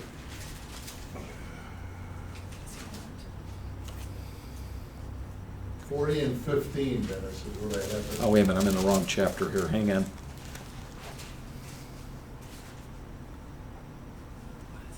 That's when they were anointed, and he said they became an everlasting priesthood.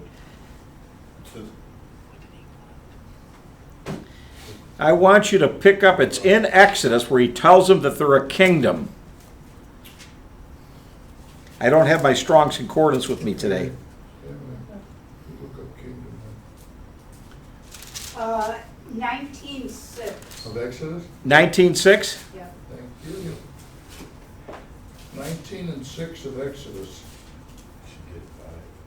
19 and 5.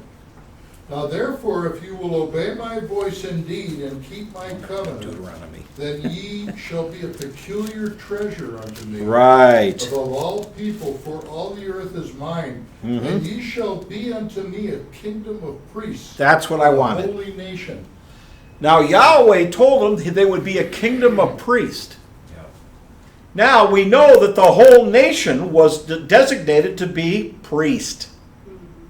Not just the Levites. The Levites were simply a tribe that was supposed to then do something else with the rest of the nation. And that's what I'm going to now, Leviticus 10, start at 8. Leviticus 10 and 8. And Yahweh spake unto Aaron, saying, Now, he spoke unto Aaron, and you know who chose Aaron, not Moses. Now, you know when they rebelled against Moses, they thought that Moses chose his brother to be the high priest because he's keeping it in the family. Yeah. Not knowing that Yahweh told Moses to get his brother Aaron that he was going to be set as the first priest. Read. High priest. And Yahweh spake unto Aaron, saying, Do not drink wine nor strong drink, thou nor thy sons with thee. Now, they weren't supposed to drink wine or strong drink. Somebody said, well, you're making a case for not drinking alcohol. No, because when you understand the reality of what the wine and strong drink are, that's over there in Isaiah 29 chapter, I believe, or 28, where he talks about how the drunkens of Ephraim, what they were drunk on was a spirit, or in other words, a wrong doctrine. Right. You could be drunk on your own conceit, or drunk on your own ego, as Diane was talking, or somebody was talking about. Go ahead and read. Do not drink wine nor strong drink, thou nor thy sons with thee, when ye go into the tabernacle. When you go into the tabernacle, when you go into this tabernacle to minister.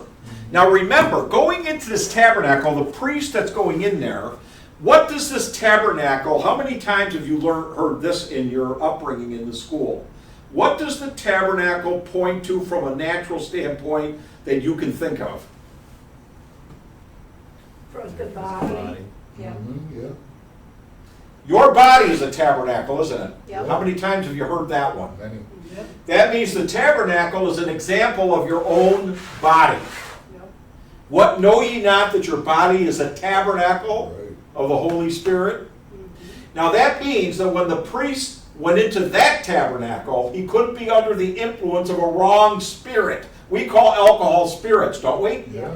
Now, if somebody's going to go into this tabernacle, and I'm not talking about your doctor or surgery, I'm talking about somebody's going down and penetrate your heart and your soul. They can't go in there with a wrong spirit.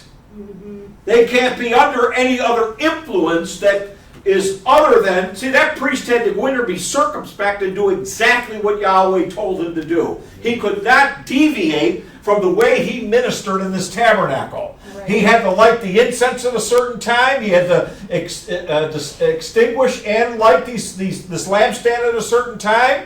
The bread had to be laid in a certain order. Every step was set up. And if they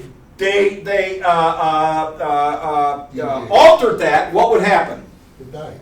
Penalty of death. That's what happened with Nadab and Abihu. So, this is a spiritual representation of us going on into somebody's heart and mind with this teaching, with this gospel, with our words. And we have to be circumspect of how we're influencing people, what we're causing people to think and accept, and all those things when we're working inside the tabernacle. And you know when you're doing that? When you're on the floor preaching the gospel. You understand that? You don't do anything other than what Yahweh says to be done. Yeah.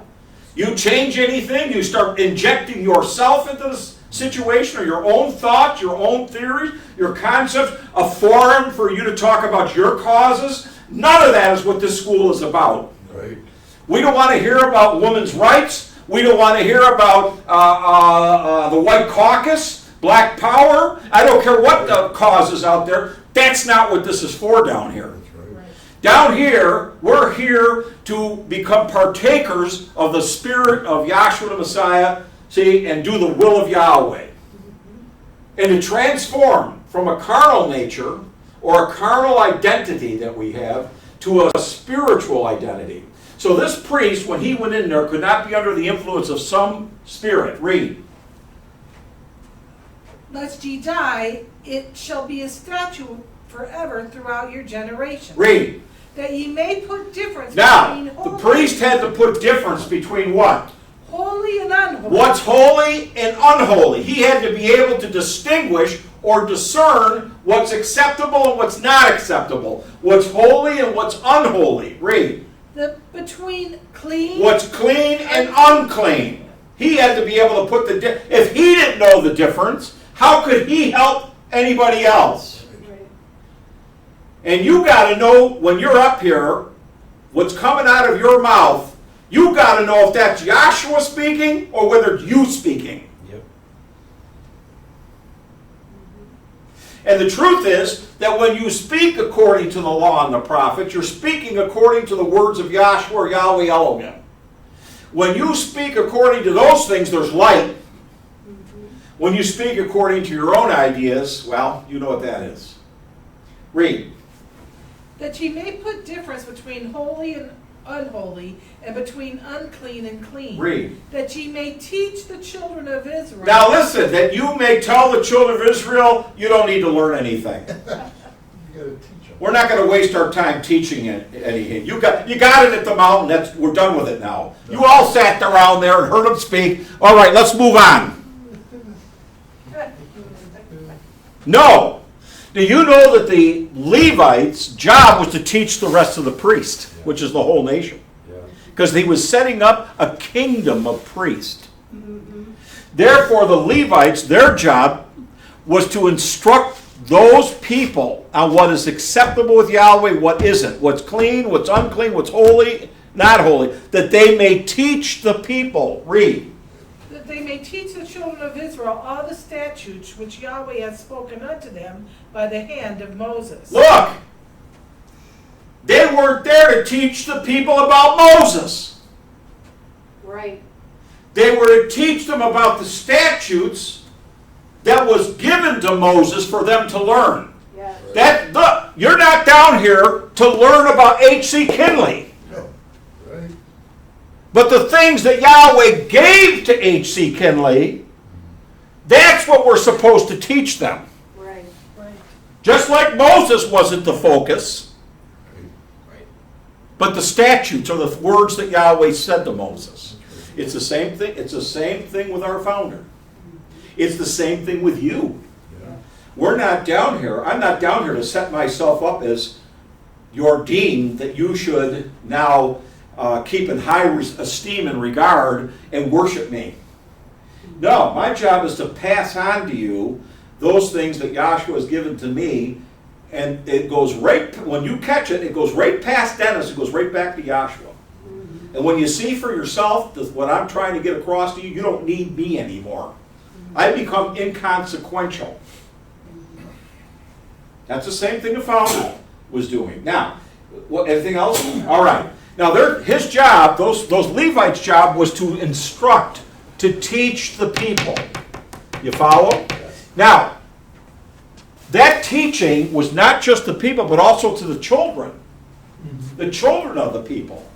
And we got it in Deuteronomy. I'm not going to go get it because I'm sure I'm on short time. Where Yahweh instructs them to teach their children. Yeah. I'm talking about all the Israelites now, are to teach their children what was taught to them by the priesthood. See how the succession of it comes down? So Dr. Kinley taught us what Yahweh gave to him. Those that were raised up under that teaching were now to go out and teach the children, or those people that came into class under them, the things that Yahweh gave to Dr. Kinley that are now coming down through you, but ultimately all roads lead to him. Right. Not the dean, not Dr. Kinley, but it leads you right back to the top. Right. Why stop at a man when you can get to the essence, the source? Yeah. Why wouldn't you want to go right into the source of the thing and see this for yourself? You understand that? See, why stop at a vessel? And even Yahshua said, my Father is greater than I. Yeah. You understand? And the Son does nothing of himself but what the Father shows him. Even he was trying to get you to put your focus on, really, his job was to teach you about the Father. Now, if you're not seeing the Father, then you haven't learned your lesson. And if the person that's supposed to be teaching doesn't teach you about the Father, he hasn't done his job either. You see how it works? Yep. The teacher is supposed to get your focus on something higher. Yep. And your job is to get your eyes off the teacher and see something higher. That's right. That's the way it works. Now look, I had something in mind tonight I was going to work with, but the other speakers had to bring stuff up that I said, well, we can springboard off of that, and plus our time is short. But I want to do this for a minute. I want to go over to Romans, the 4th chapter. Now, what we have in Romans, the 4th chapter, is Paul instructing the people, you understand, of what the difference is between this new covenant and the old covenant. Now, I know it doesn't say specifically in there where he talks about the old covenant and the new covenant. Right. Let me then briefly just lay the groundwork. This old covenant, when it was given, Yahweh gave the people an opportunity to establish their own righteousness. Now, that doesn't mean Yahweh thought they could do it because he knew that they couldn't. So how do you know that? Well, I know that because of this. He spoke the law in before the calf was even built. Right. Yahweh had Moses hurry his butt up to the top of the mountain so he could show them how to construct a tabernacle to forgive their sin when they sinned. The tabernacle was revealed to Moses before the construction of the calf. Right. That means the way of forgiveness and atonement for sin was set up before sin actually took place. Yes. Now, if Yahweh didn't know the people are going to sin, why waste all that time up in the mountain with Moses and then to instruct him to build that tabernacle?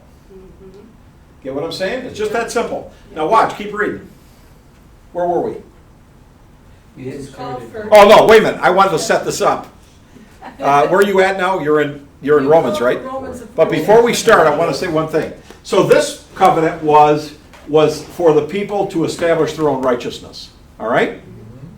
Now, Yahweh also told Moses that the people would utterly corrupt themselves and that they, every one of them would sin.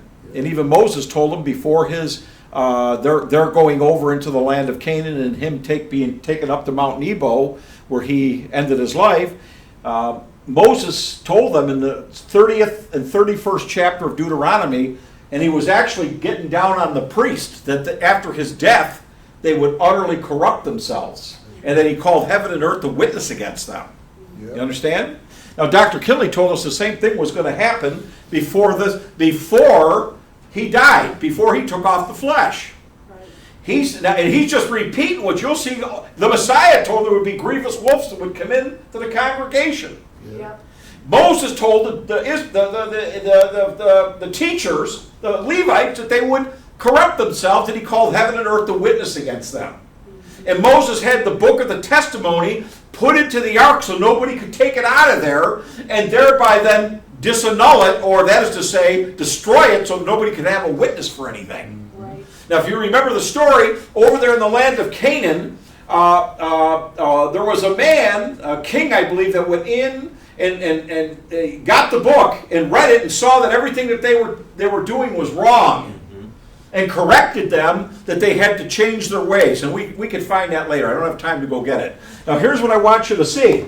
When Dr. Kinley came in here, he told us, you follow? I remember him telling us that he was going to have to, as he used to use the term, go to sleep. Yep. Meaning he knew he was going to pass away before the end. Yeah. And he gets up in December of 1975, goes down to Los Angeles and tells them that after I'm gone, somebody's going to come down here. Somebody that's been sitting here for a long, long time. And they're going to teach you something different than what I've taught you. He said, now I'm not kicking about it. I'm telling it so you'll be ready to what? Reject it. He told us this was going to happen. And I've often asked this to people that have talked about, those folks are still got their feet stuck in the old stuff. Look, Dr. Kinley, who's teaching something different than what the founder taught? Is it me or is it you? Right. Because I could show you right in lectures the founder gave where he's saying the same thing. Mm-hmm. You can't do that. Yep. And that's why I've rejected when I hear something that's different than what the founder taught. I reject it. Right. That's right. Now, under the new covenant, you are not going to have to earn salvation by works of righteousness, meaning the works of righteousness that we're talking about in the old covenant were physical things you would do and not do. Right. You would do this thing, you'd get a righteous credit. Yeah. You did this, we got to take one of those credits away. You found that, you know how it was like a system like that. Look,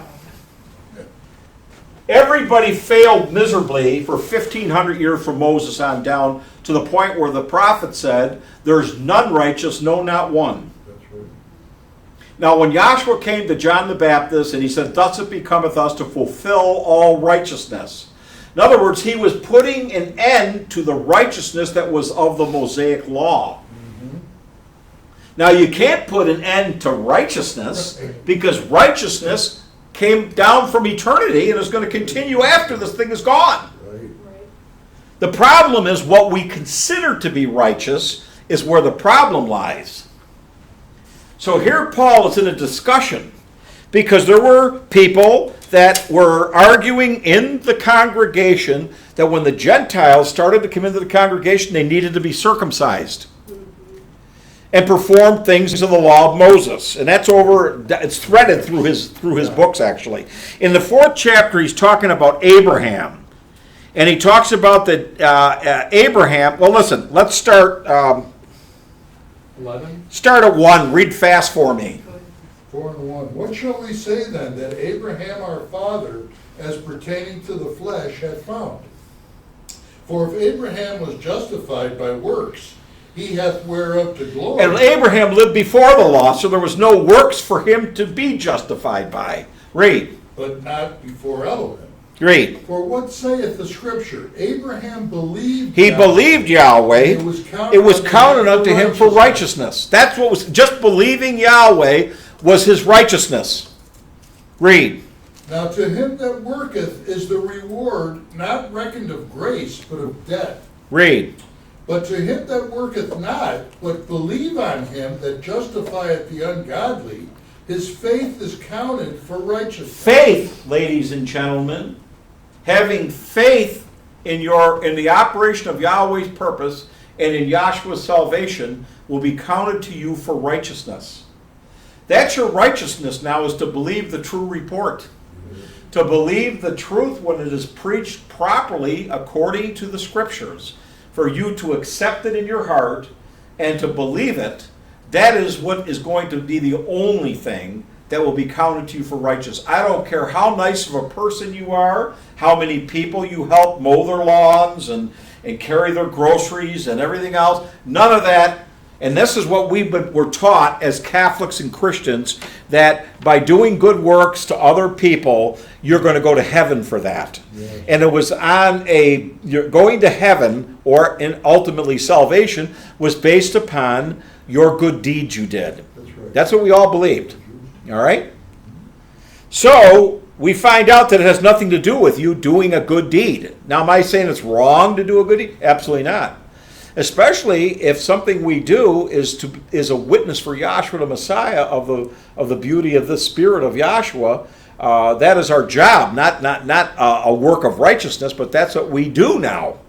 Now watch, read. Even as David also described the blessedness of the man unto whom Yahweh imputeth righteousness without works. Saying, Now listen, what does the word impute mean? Does anybody know?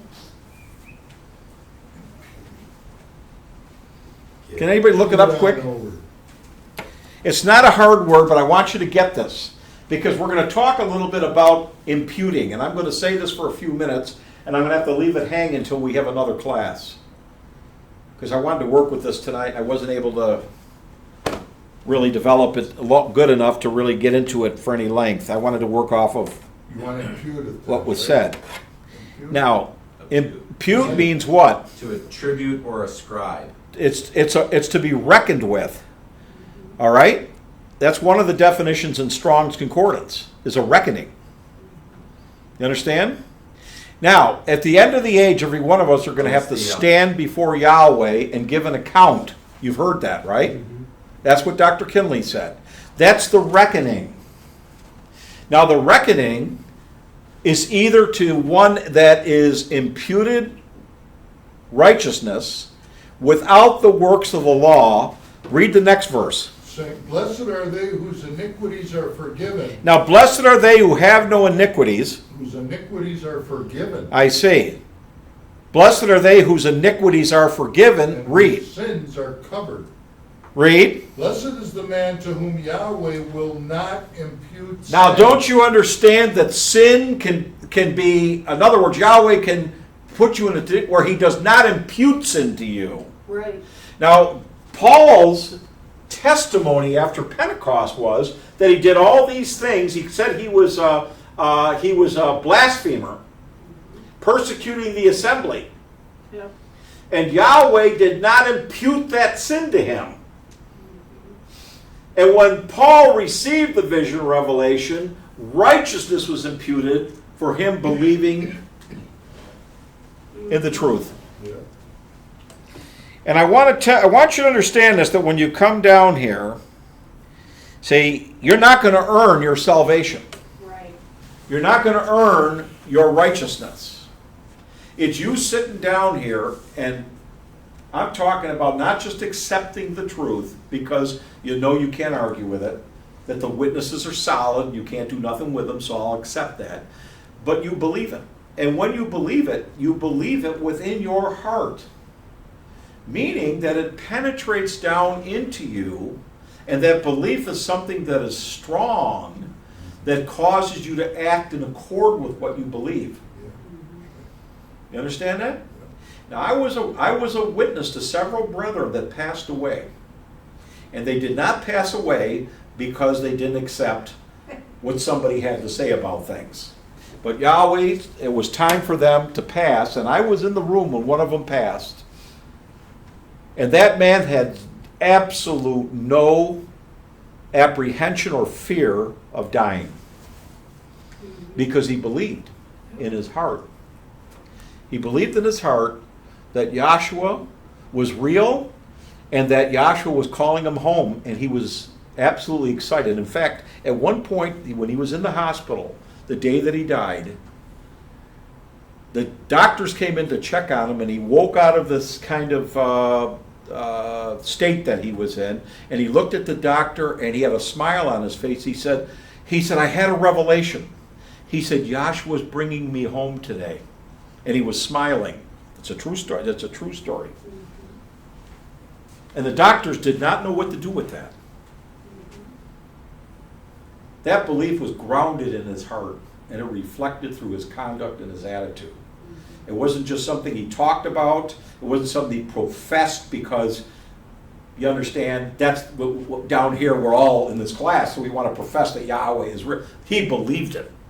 And that's why every one of us have to go through trials and tribulations. That's the only way these things are actually going to be tried in you. And it said the trial of your faith is more precious than gold. And we read that faith is the righteousness that was imputed to Abraham. So it's another lecture. But I was thinking about that today. I knew another person in this school that had sat in this class for many years, and he was terminal. And he asked me, I went to see him, and he said to me, how do we know there's anything after this life? How do we really know? And it was sad, because there's somebody that, like Yahshua talked about, those 10 virgins, 5 were wise and 5 were foolish, and 5 of them did not have oil in their lamp. Now, you don't wait till you're on your deathbed to decide or be convinced of this teaching. The time now is to get convinced. And how do you do that? If it takes prayer, if it takes you getting quiet within yourself and asking Yahshua to reveal himself to you so that it will make a change in you, that's the way it's done, because there's no formula. You go to X amount of classes and you'll have faith, or you come down and hear this lecture run. These things that we teach are to convince you, to make you fully persuaded that this is real, that this gospel is the real, genuine thing. And once you get convinced of that, you stand on your own 2 feet. You're not now connected to Dennis or Dr. Kinley or any other dean. You are connected to Yahshua right within yourself. And that's what, when Doc said, the only way you're going to see Yahshua is you got to get you out of the way. That's how that's going to happen. So I hope you learned something. I hope you got something out of it. I'm sorry I went a few minutes over. I'll hand it back to the moderator. Thank you. We hold classes here every Tuesday and Saturday from 7 p.m. to 9 p.m. We ask that you please rise at this time for the doxology. Now unto him that is able to keep you from falling, and to present you faultless before the presence of his glory with exceeding joy. To the only wise Elohim, our Savior, through Yahshua the Messiah, our Sovereign, belong glory and majesty, dominion and power, both now and forever. Let us